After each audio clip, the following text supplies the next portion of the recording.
While we're eagerly awaiting the 2023 season, we got some news about the 2024 season and the schedule for IU men's basketball, including a notable tournament the Hoosiers are going to be taking part in. You are Locked On Hoosiers, your daily podcast on the Indiana Hoosiers. Part of the Locked On Podcast Network, your team every day.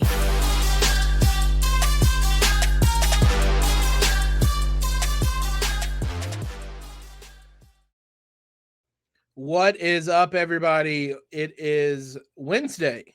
You are Locked On Hoosiers, the one and only daily IU podcast, part of the Locked On Network. Appreciate you guys tuning in, making us your first listen of the day, wherever that may be from. I'm your host, as always, Jacob Rude. Today's episode is brought to you by Bird Dogs. Go to birddogs.com/lockedoncollege or enter promo code LockedOnCollege for a free white tech hat with any purchase. You won't want to take your Bird Dogs off, we promise you. Obviously, we're still eagerly awaiting, with bated breath, the 2023 IU basketball season. There's a lot that's going to transpire between now and next year, but we did find out some pretty notable news for the 2024 season in that IU is going to take part in the Battle for Atlantis, one of the kind of premier Thanksgiving week holiday tournaments that is held annually. It's going to be the first appearance for Indiana at this tournament.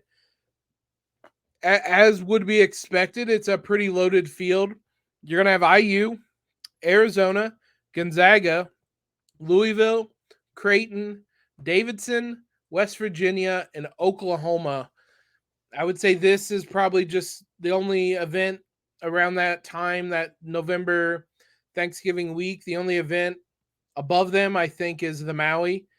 And IU's been there a fair amount of times. I wouldn't be surprised if they make a return there in the coming years. But outside of the Maui, I think this is probably up there, off the top of my head, the second biggest event. So the Hoosiers are going to be taking part, one of the marquee events with a lot of very talented teams. The Hoosiers played in the Bahamas in 2021. You guys remember that was Mike Woodson's first year. They got a chance to go out to the Bahamas and play a couple exhibition games, start to really get a feel for things. There was a lot of question marks at the time. And that trip, I think, really helped Indiana and helped them get going in the right direction. So obviously Indiana liked the Bahamas. Who doesn't? They'll be returning for the Battle for Atlantis and taking part in that. A notable group of opponents, some familiar faces. Arizona, a team the Hoosiers played last season. Louisville, a team Indiana has played in the past. But on that note, this may mean the Louisville series is put on hold. I believe last year it was reported that Indiana and Louisville were discussing having a series in the coming years. At the time, it was reported, certainly seemed like it was going to be next season that series would start. Here was the quote from Mike Woodson, or one of the quotes from back then. I've had the opportunity to talk to Kenny and their AD, and he promised me something in 2 years once Kenny got there and maybe possibly get a game against Louisville.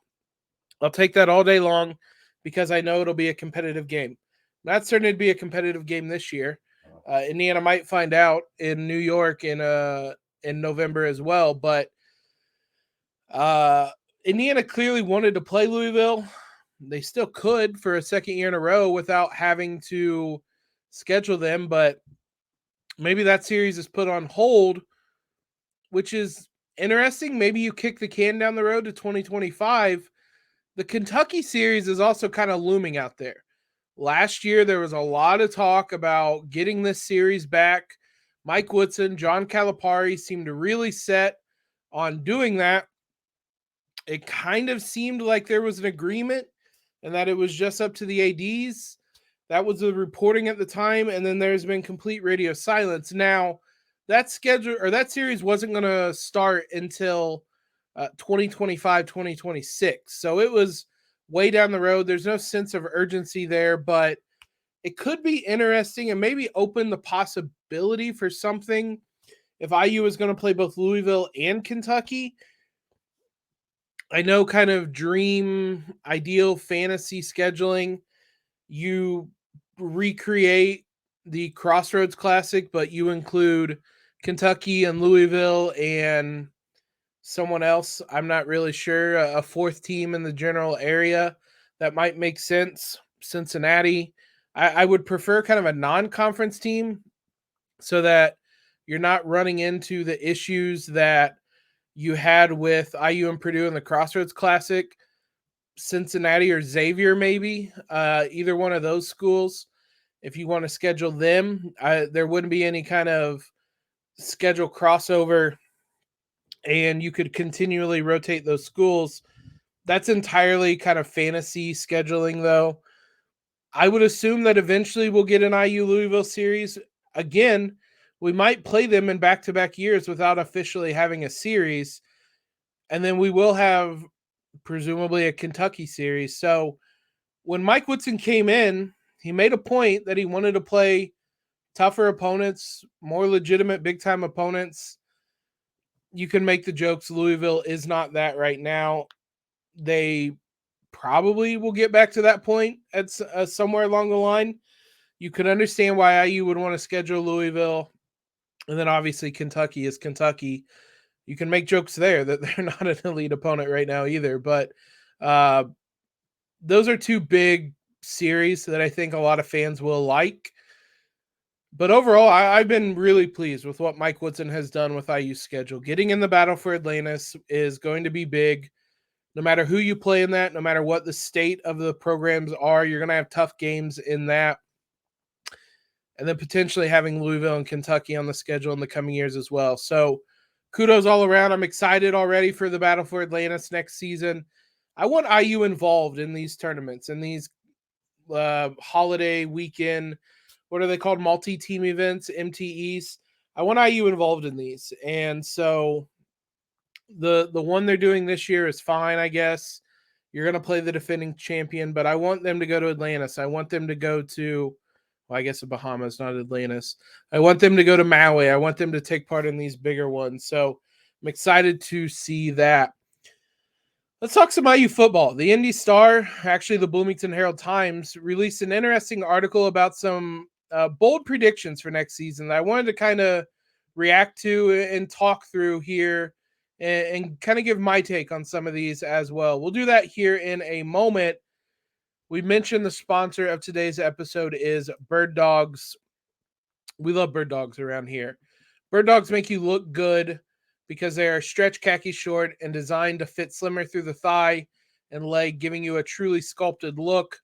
Bird Dog shorts do the exact same thing as Lululemon, but fit way better. They fit way better than regular shorts that are made of stiff, restricting cotton. Bird Dogs fix that issue by inventing a cloud knit fabric that looks just like khakis, but stretches so you get way slimmer fits without having to sacrifice movement. Bird Dog uses anti-stink sweat wicking fabric that keeps you cool and dry all day long. You guys can head on over to birddogs.com/lockedoncollege now. Enter the promo code LOCKEDONCollege for a free white tech hat with your order. That's birddogs.com/lockedoncollege or promo code LOCKEDONCollege for a free white tech hat. You guys won't want to take your Bird Dogs off. We can promise you that. Big thanks to you guys for making us your first listen every single day. Your second listen today. You guys probably noticed earlier this week, whether on YouTube or on the podcast feed, we released the Ultimate College Football previews for each conference. You guys heard the Big Ten one if you tuned into that.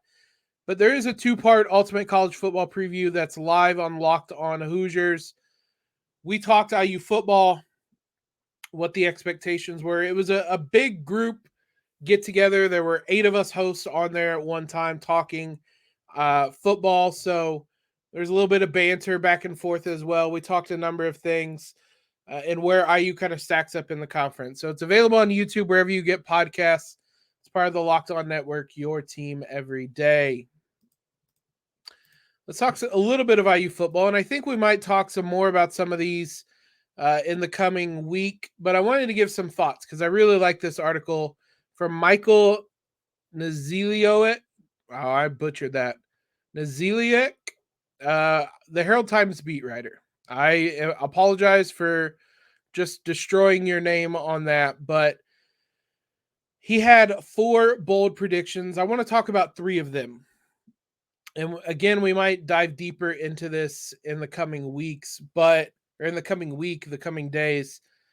His first bold prediction, I actually really like. It is Indiana will have a 1,000-yard receiver.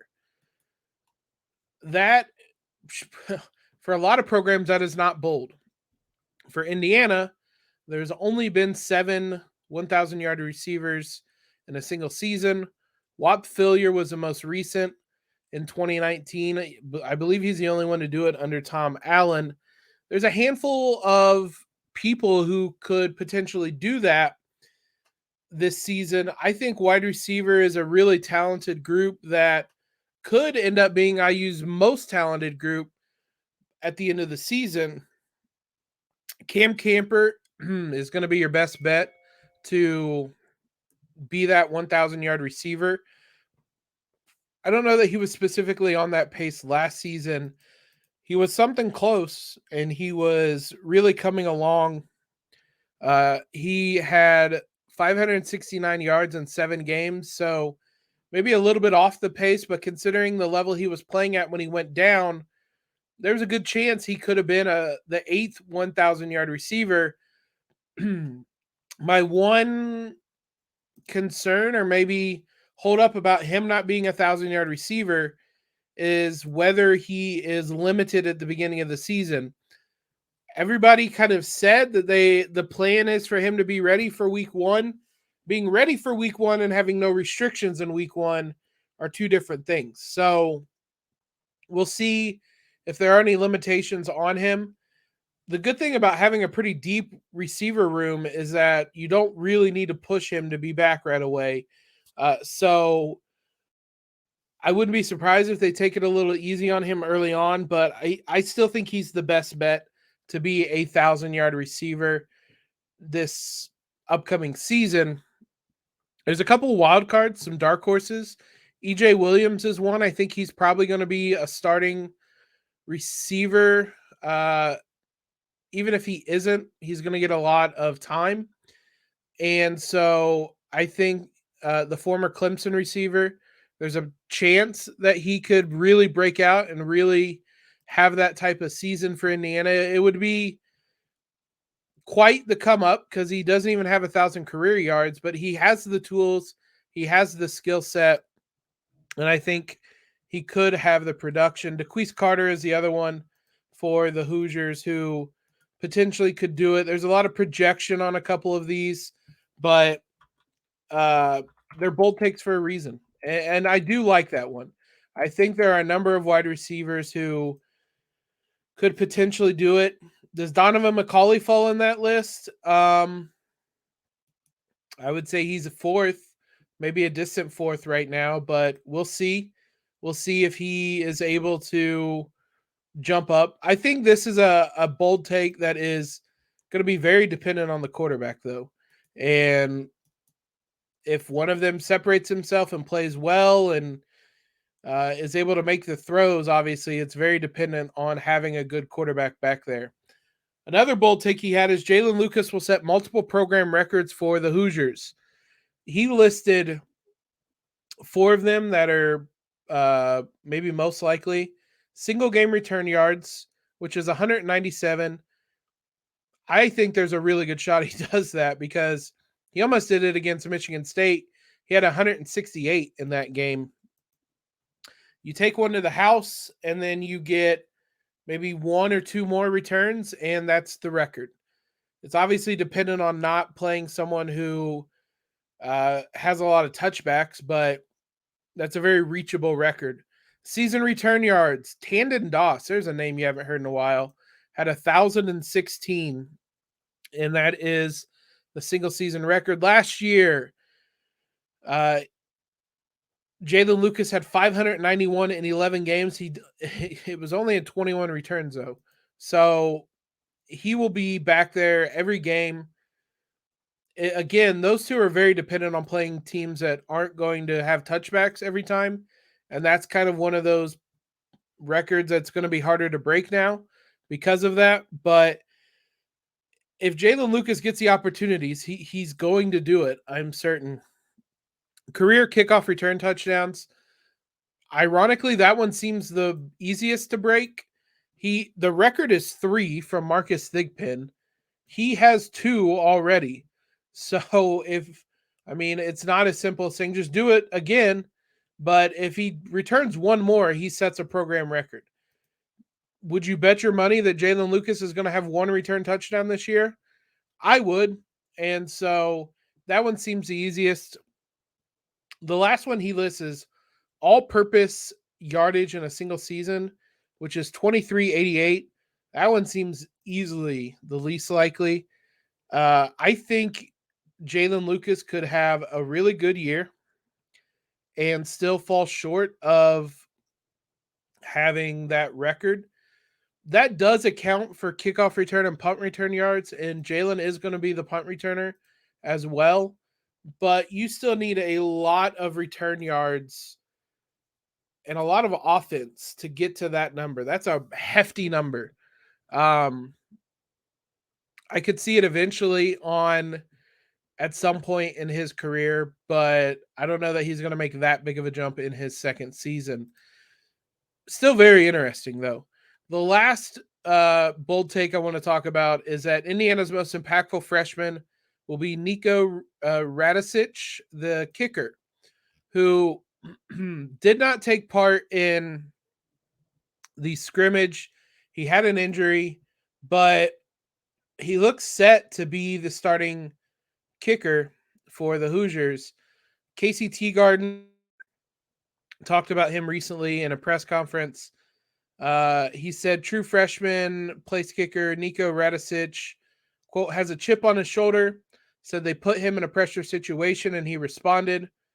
He added that Chris Freeman has performed better since the scrimmage as well.